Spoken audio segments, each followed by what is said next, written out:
We didn't make this investment with the idea that we were going to save money. Interesting words from City Council member Art Shad, a man whose position on council for the past 8 years, like his fellow members, has been finding ways to constantly battle our city's deficit.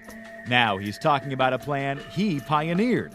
This state-of-the-art, one-of-a-kind for Jacksonville synthetic soccer field, which is under construction here at Lasco Regional Park in Mandarin. Councilman Shad, what do you say to people who say, well, wait a second here. We're $60 million in debt in the city of Jacksonville. Yeah. Why aren't we doing everything we can to save money? Well, we certainly, every decision we make for spending money, we have to weigh the pros and the cons and keep the overall budget in mind. Shad goes on to remind me. And once again, this was not, we didn't ever declare or claim that this was going to save money. Each square foot of this park is costing taxpayers about $7.33, which doesn't sound like a lot until you realize this field is 90,000 square feet.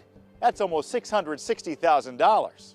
Well, I'm not sure that the cost of the synthetic field is worth it, considering that a grass field is a lot less, and with our deficit as it is, we should probably save our money for other things. I brought this concerned resident sentiment from District 5 directly to her council member, Mr. Art Shad. Still, he is very clear about his position. It's her opinion, and she's welcome to it. I was elected by the citizens of the city of District 5 to make the best decisions that I could, and I'm doing it. I guess we just have to disagree on that topic. We were wondering if there is more to this plan, that maybe it would save taxpayers money in the long run.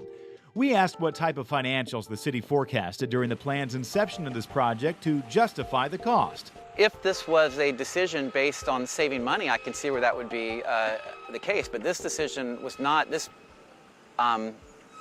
improvement is not being done to save money or to break even. It's being done to provide a great facility for the users of the park. Since Shad tells us that he and the city decided not to calculate a cost analysis on this project, we decided to calculate some of the numbers on our own. The cost for a new grass surface for this size field would be around $100,000. We're told under heavy use, the grass would need to be replaced about every 5 years. Shad claims the synthetic material being used on this field at Lasco is expected to last between 15 and 20 years. But the actual manufacturer of this product the city is using seems to disagree. Here's Brian O'Neill of the company AstroTurf. Synthetic fields are warranted for like an 8-year period, 8 to 10-year period, but they can last longer than that. But after the 8-year period, a lot of them are replaced. So let's use the longer period of replacement of every 10 years at $660,000 for synthetic, minus 2 total replacement fields of grass every 5 years at $100,000 each equals $200,000. So using simple math and not including maintenance costs, which are higher with grass, the city would save approximately $460,000 over a 10-year period using grass versus a synthetic material. What do you say to those critics who say, well, this is this councilman's district and he's looking out for the best for him? Yeah, absolutely. And your son plays here as well. It's my job, yes, absolutely. So they say the same thing. You're trying to get this for your son. You know, there's 3 soccer parks in District 5, and I have a child that plays on all 3 of them. Is there a perceived conflict that you have children on this field and you fought to get this? You know, if someone has a conflict, you know, that's fine. I can see, you know, that it's a valid question and worthy of discussion. It is important to note the city's budget is divided into a number of segments. Shad wants to be clear there are 2 separate components for the budget we are discussing. First, the operational budget, which would pay for the park staff, maintaining the grounds, and all reoccurring costs. And second, the capital budget, which would be used to pay for new projects like this new field. This $650,000 could not be used to cover the $60 million deficit this year. But if the money for this field and similar projects went unused at the end of the city's fiscal year, it could be redirected to an emergency fund the city is building in the event of a hurricane or similar widespread disasters.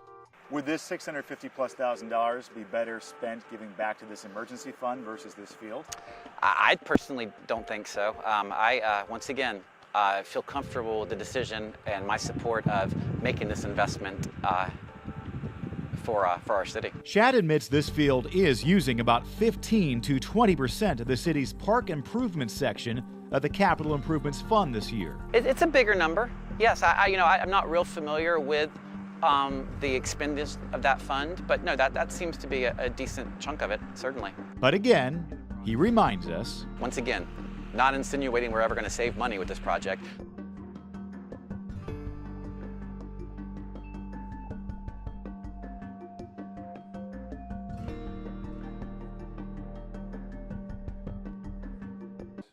after learning one of Councilman Bill Bishop's peers, Councilman Art Shad pioneered this park project without the thought of saving money and without full council approval, he felt obligated to try and change the law so this could never happen again. Here's the biggest change this bill would trigger. Anything over $100,000 to be spent on any one particular project also then has to come back to council for approval. Bishop's new bill would create sweeping change to the way council members can spend money from 4 accounts worth millions of dollars in the capital improvement program. What we have at the moment is sort of an end run around that intent by saying that because the fund was appropriated, that's all the action we have to do. And so you now have projects that could be several $1 million that are not looked at by council individually.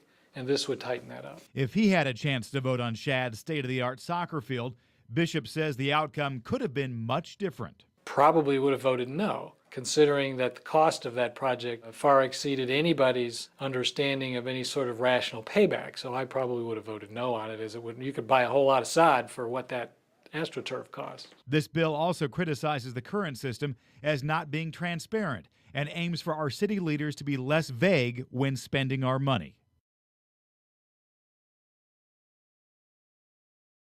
It makes me feel sad. Councilmember Dr. Johnny Gaffney is reacting to our investigation that showed a new $660,000 synthetic soccer field going in at Lasco Regional Park.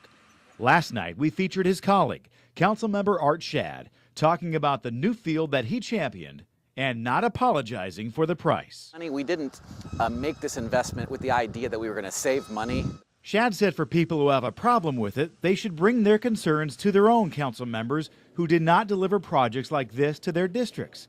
But Councilmember Gaffney says it's not that easy. Yes, if not now, you can't eat the whole elephant. You got to eat a little bit at a time, you know. And we have to make a decision and we're not there yet. Do we want to balance a budget? If we're going to balance the budget, we have to bite the bullet, and there's no spending, there's no capital improvements, there's anything for 2, 3, 4 years. Let's say you wanted to come watch a baseball game here at Wigmore Park. Well, you'd watch them play on this field full of weeds. I guess you're supposed to sit here on these bleachers. Look at this bleachers right here. And that embarrassment of what? If it's going to be a grass field, let it be a grass field. Not kids playing on clay with weeds. We have this pavilion here, and there's nothing there. A pavilion with nothing there. Why there's no tables there? We got glass right here on the ground. Glass here. That's another safety hazard. We also found these 2 metal stumps sticking out of a pitcher's mound. Is this a safety issue? It's a safety issue. It's hazardous. We brought these concerns to the city department that oversees parks. Pam, what I showed you here on this video of Wigmore Park with the bleachers that are falling apart, the 2 metal mounds that we showed you on the baseball field and the broken glass, is that a safe park? I'm not a park expert, so I can't tell you what a safe park is. Do those look like safe elements? Again, I'm not an expert on that. We stopped rolling our camera, and Pamela Wilson-Roman stepped out to ask another member of the department about these safety issues. She wanted to be clear she is not a safety expert. When she returned, she had a new answer. We had someone go out and inspect the park, and they have determined that the conditions are not safe, and I have been told that we're going to try to address the problem first thing in the morning. While this park will be repaired, Gaffney is still concerned about the bigger picture, how one member of City Council can request 15 to 20% of the city's park improvement section of the Capital Improvements Fund without getting a full vote from the 19-member City Council. I just want to go and examine our policy and procedure as relates to these dollars and see how we can make it more equitable for all.